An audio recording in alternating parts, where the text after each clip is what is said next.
Hello అండి, అందరికీ నమస్కారం. నేను మీ కట్ట కార్తీక్. నిన్న కోనసీమ జిల్లాలో పర్యటించినటువంటి ఆంధ్రప్రదేశ్ డిప్యూటీ సీఎం పవన్ కళ్యాణ్ రాజోలు గడ్డమే నుంచి చెప్తున్న వైసీపీని తిరిగి అధికారంలోకి రానివ్వను అంటూ స్ట్రాంగ్ వార్నింగ్ ఇచ్చే ప్రయత్నం చేశారు. రాష్ట్రంలో పరిస్థితులు మెరుగుపడాలంటే కూటమి కంటిన్యూ కావాల్సిందే, 15 సంవత్సరాలు కూటమి గవర్నమెంట్ కంటిన్యూ అవుతుంది అని ఒక సందేశాన్ని ఆయన కోనసీమ నుంచి పంపించే ప్రయత్నం చేశారు. నిజానికి ఈ డైలాగ్ పవన్ కళ్యాణ్ గారు కొత్తగా కొట్టడం ఏమీ కాదు. కాకపోతే కొద్దిగా పదును పెంచి వైసీపీకి స్ట్రాంగ్ వార్నింగ్లు ఇస్తూ సోషల్ మీడియాలో వాళ్ళు చేస్తున్నటువంటి ప్రచారాలకి కౌంటర్ ఇస్తూ మాట్లాడే ప్రయత్నం చేశారు. అది ఎందుకు ఎక్కడికి పోయినా పవన్ కళ్యాణ్ గారు ఇదే మాటని చెప్పే ప్రయత్నం చేస్తున్నారు, మాట్లాడుకునే ప్రయత్నం చేస్తున్నారు. మనతో ఉన్నారు ప్రముఖ సామాజిక రాజకీయ విశ్లేషకులు చంద్ర శ్రీనివాస్ గారు. సార్ నమస్కారం. నమస్కారం అండి కార్తీక్ గారు. సార్, నిన్న పవన్ కళ్యాణ్ గారు వాస్తవానికి కొత్త మాట కాదు కొద్దిగా పదును పెంచి చెప్పారు. వైసీపీకి వార్నింగ్ ఇస్తూ చెప్పారు. సోషల్ మీడియా ప్రచారాలు వైసీపీ ఏదైతే చేస్తుందో వాటికి కౌంటర్ ఇస్తూ చెప్పే ప్రయత్నం చేశారు. పవన్ కళ్యాణ్ గారి మాటని ఎలా చూడాలి, ఎందుకు పదే పదే కూటమే వస్తుందని వైసీపీని అధికారంలోకి రానివ్వనని చెప్పే ప్రయత్నం చేస్తున్నారు? అంటే కరెక్టే. అంటే నాయకుడు అనే వ్యక్తి కాన్ఫిడెంట్గా ఉండాలి, పోరాట పటిమ ఉండాలి, జనానికి నమ్మకం కలిగించాలి. అట్లా పవన్ కళ్యాణ్ గారు తాడేపల్లి గూడెంలో ఆ రోజు సదస్సులో జగన్ నిన్ను అధపతనం తొక్కపోతే నా పేరు పవన్ కళ్యాణ్ కాదు, నా పార్టీ జనసేన కాదు అని అందరూ ఆశ్చర్యపడేటట్టు చెప్తుంటే ఏందో అనుకున్నారు. దాని వెనక సుదీర్ఘమైన కసరత్తు ఉందని, డెఫినెట్గా దించుతారని నమ్మకం ఉంది కాబట్టి ఆ రోజు చెప్పాడు. ఇప్పుడు కూతవేటు దూరంలో కోనసీమలో రాజోల్లో, ఎందుకంటే గెలుపు అనేది చూడని పవన్ కళ్యాణ్ గారు గెలుపుని మొదటగా పరిచయం చేసింది రాజోలు గడ్డే. అవునంటారా కాదంటారా? అవును, అక్కడేగా జనసేన మొదటి స్థానాన్ని సంపాదించుకుంది.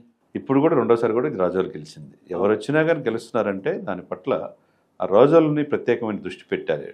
ఎందుకంటే పిఠాపురం ఎంత ప్రాధాన్యత, రాజోలు నెక్స్ట్ అదే జనసేనకి గెలుపును పరిచయం చేసింది కాబట్టి. అవును, కాబట్టి ఆ నమ్మకాన్ని ప్రజలకు ఇవ్వాలి అంటే తను అంత కాన్ఫిడెంట్తో చెప్పాలి. కోనసీమ అందాలే కాకుండా కోనసీమలో ఉన్న సమస్యలు, కొబ్బరి తోటలు కావచ్చు, ప్రకృతి రమణీయత, కేరళ మరో కేరళ అంటారు కోనసీమ, మరొకటి అటువంటి దాని మీద, అటువంటి గడ్డ మీద అభివృద్ధి కార్యక్రమాలతో పాటు పల్లె పండుగ 2.0 స్టార్ట్ చేశారు. పల్లె పండుగ 2.0 అధికారులతో పాటు కృష్ణతేజ అందరూ ఉన్నారు. అటు ఎమ్మెల్యే ఉన్నారు, ఎంపీ హర్షకుమార్, బాలయ్య గారి అబ్బాయి ఉన్నాడు. మనం బాగా మాట్లాడారు, అంతా బాగుంది. ఇవన్నీ ఒక ఎత్తు అయితే అభిమానులు కేరింతలతో నాయకుడు వచ్చే తల్లికి ఆనందాలు మనం చూసాం. అదే మాటను పవన్ కళ్యాణ్ గారు కొద్దిగా స్వరం పెంచినట్టే కనపడతా ఉంది. ఒకవైపు పాలన మీద పట్టు సాధించాడు, రెండో వైపు ఏమీ పట్టించుకోవట్లేదే, ఎందుకని వైసీపీ వాళ్ళు ఇలా చెలరేగిపోతున్నారు అనేది అందరి నోట వినపడుతున్న మాటే. మరి నేను అటు ఆ రోజున నా తల్లిని తిట్టారు, నా కుటుంబాన్ని తిట్టారు, సరే మీరు అనుభవిస్తారని చెప్పేసి అనుకున్నాను, రాజకీయాలు ఎన్ని సర్వసాధారణం అని భరించాను. ఇప్పుడు భరించే పరిస్థితి లేదు, నా గట్టితనం కూడా చూస్తారన్నారు. అంటే ఈ మధ్యకాలంలో వైసీపీ కూడా పవన్ కళ్యాణ్ మీద విపరీతమైన ఫోకస్ పెట్టింది సార్. సోషల్ మీడియాలో కొంతమందిని అవసరమైతే పెట్టి మరి పవన్ కళ్యాణ్ని పదే పదే టార్గెట్ చేయించడం, పవన్ కళ్యాణ్ అధికార దుర్వినియోగానికి పాల్పడుతున్నాడు, పవన్ కళ్యాణ్ దుబారా చేస్తున్నాడు, ఇలా ప్రచారం చేయటం ఒక ఎత్తు. ఇంకోవైపు కోర్టు కేసులు, పవన్ కళ్యాణ్ ఫోటోని మీరు ప్రభుత్వ ఆఫీసుల్లో ఎలా పెడతారని, పవన్ కళ్యాణ్ గారు ఒకవైపు గవర్నమెంట్లో భాగంగా ఉండి కూడా సినిమాలు చేస్తున్నాడు, లాభాపేక్ష ఇంకోటి చేస్తున్నాడని ఇలా కేసులు వేయటం, ఇలా పవన్ కళ్యాణ్ని వైసీపీ పదే పదే టార్గెట్ చేస్తూ ఉంది. ఎందుకు చేస్తున్నారంటే కార్తీక్ గారు, మీకు కూడా తెలియదు ఏం కాదు, మీకు కూడా సుదీర్ఘ అనుభవం ఉంది. పవన్ కళ్యాణ్ గారు రాజకీయాలు ఉన్నంత వరకు జగన్మోహన్ రెడ్డి గారు సీఎం అయ్యే అవకాశాలు వైసీపీ అధికారులు వచ్చేది కష్టం. అది బీజేపీ పెద్దలను ఒప్పించి టీడీపీని చేర్చి ఈ కూటమి కట్టి గెలుపు విజయాన్ని అందించిన వ్యక్తికి తెలుసు అన్నీ కూడా. ఇప్పుడు తన జనసేన పార్టీ గెలవటమే కాకుండా టీడీపీకి జనసేనకి ఆ యొక్క మాధుర్యాన్ని అందించాడా లేదా, గెలుపు అనే మాధుర్యాన్ని. ఇకపోతే తనకు తెలుసు తన స్ట్రాటజీ ఏంటో తెలుసు. మీరు అన్నట్టుగా కొంతమంది మాజీ జడ్జీలు, కొంతమంది మాజీ ఐఏఎస్ ఆఫీసర్స్, ఒక ఆయన ఏమో సినిమాలు తీయకూడదని చెప్పేసి కోర్టుకు వెళ్ళారు, ఇంకొక ఆయన హెలికాప్టర్ ఖర్చు మీద కోర్టుకు వెళ్తా అన్నారు, రకరకాలుగా చెప్తున్నారు. అసలు వీళ్ళు జగన్మోహన్ రెడ్డి గారి మెప్పు కోసం ఇది చేస్తున్నారు అనేది అందరికీ తెలిసిన అంశమే.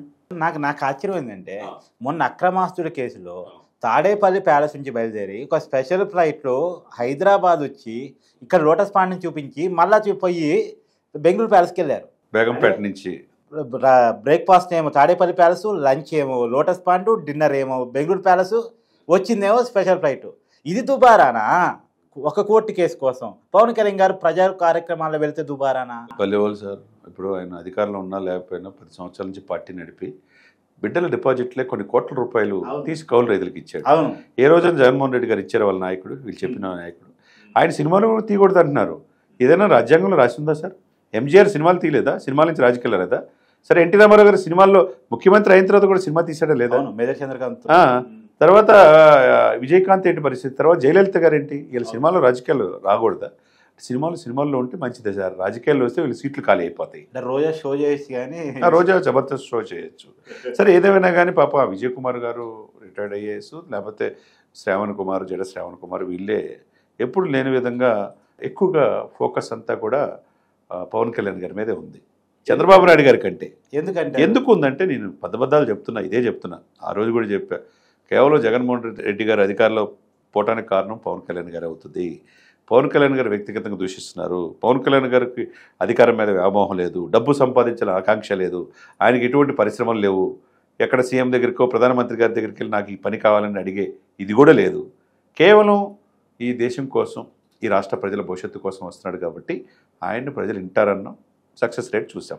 అదే కదా కాన్సెప్టు. ఉభయ గోదావరి జిల్లాలో కోనసీమలో ఎంత జనం నిన్న వచ్చారంటే కారణం ఏంటి? గోదావరి జిల్లాలో మొత్తం వైసీపీ సున్నాకే పరిమితం చేస్తారని చెప్పి చేశాడు. కాబట్టి అదే సమయంలో తను ఘాటుగా తన స్వరం మార్చడానికి కారణం ఏంటంటే, నేను కాముగా ఉన్నానని చెప్పేసి నేను ఏది చేయట్లేదు, స్పందించట్లేదు అని అనుకోవద్దు, నేను గట్టితనం కూడా మీరు చూస్తారు అని చెప్పి అన్నాడు. ఎందుకంటే మన రెడ్ శాండిల్స్ వాళ్ళని కూడా కిక్ పిన్స్ 4 ఉన్నారు, తట తీస్తాను, మీరు ఈ వృత్తి మానుకోండి అని ఎట్లయితే చెప్పాడో, వైసీపీ శ్రేణులకి తను విమర్శించే వాళ్ళకి, కొంతమంది పనిగట్టుకొని విమర్శించే వాళ్ళకి ఘాటుగానే చెప్పాడని చెప్పి అనేది స్పష్టంగా మనకు కనపడుతుంది. ఎందుకంటే నా కోసం ప్రజలు వస్తున్నారు, నన్ను నమ్మి అధికారంలో తీసుకొచ్చారు, ప్రజలకి మరింత జవాబుదారితో పనిచేసే సమయంలో అవసరమైతే సహకరించండి, లేకపోతే మాలో లోపాలుంటే ఎత్తి చూపించండి, అంతేగాని వ్యక్తిగత దోషంలో చేస్తే మాత్రం తాట తీస్తానని చెప్పి బహిరంగానే అంతమంది ప్రజల్లో గోదావరి జిల్లాలో చెప్పడం అనేది వాస్తవమే. దేనికైనా ఒక హద్దు, ఒక లిమిట్స్ ఉంటాయి కదా సార్. అంటే నాకు తెలిసి డిప్యూటీ సీఎం పదవి తీసుకున్న తర్వాత ఈ ఆగ్రహం ఘాటు ఇదే మొదటిసారేమో. అంతే కదండి. ఇప్పుడు కొంతమంది కొన్ని మీడియాలో హోంశాఖ తీసుకోబోతున్నాడు, కొంతమంది ఇంకా అధికారాలు వస్తాయని చెప్పి కొంతమంది రకరకాలుగా ఇది చేస్తున్నారు. టార్గెట్ అంతా చంద్రబాబు నాయుడు గారు, లోకేష్ కంటే పవన్ కళ్యాణ్ గారి మీద కనపడుతుంది. కాబట్టి దానికి ఎక్కడో చోట ఎక్స్ప్లెనేషన్ ఇవ్వాల్సిన బాధ్యత యాజ్ ఎ డిప్యూటీ సీఎంగా ఆయనకు ఉంటుంది. కాబట్టి నిన్న ఘాటుగానే ఎందుకు ఈ అధికారంలో వచ్చాం, ఎందుకు కూటమి కట్టాం, రాబోయే 15 సంవత్సరాలు ఎందుకు ఉండాలి, ఈ భవిష్యత్తు అంటే 5 సంవత్సరాలకే ఈ రాష్ట్రం అభివృద్ధిలో పోదు, 15 సంవత్సరాలు కలిసి ఉంటేనే అది సాధ్యమవుతుంది, అది మీ చేతుల్లో ఉన్నది, మిమ్మల్ని ప్రశ్నించండి, అవసరమైతే ముఖ్యమంత్రి అయినా ప్రశ్నించండి, డిప్యూటీ సీఎం అయినా ప్రశ్నించండి, అంతే కదండి. పని చేయకపోతే అనేది కాన్ఫిడెంట్తో చెప్పాడు. అంతా ఒకటే, మేము కస్టోడియన్ ఆఫ్ పీపుల్, ప్రజల సంరక్షకులుగా ప్రజల ఆస్తుల్ని కాపాడే వాళ్ళం, కానీ ప్రజల ఆస్తుల్ని, ప్రభుత్వ ఆస్తుల్ని అప్పనంగా దోచుకునే వాళ్ళం కాదు అని చెప్పకనే చెప్పాడు. ఆయన మాటల్లో చెప్పిన దాన్ని బట్టి మనకు స్పష్టంగా అర్థమవుతుంది. ఆయన బాని మార్చాడు 2 సంవత్సరాలు దగ్గర పడేసరికి. ఇంకా రాబోయే 3 సంవత్సరాలు పవన్ కళ్యాణ్ గారు ఏ విధంగా అధికారంలో ఉంటాడు, ఏ విధంగా అధికారాన్ని చలాయించి వైసీపీని కట్టడేస్తాడనేది మనం వేచి చూడాలి.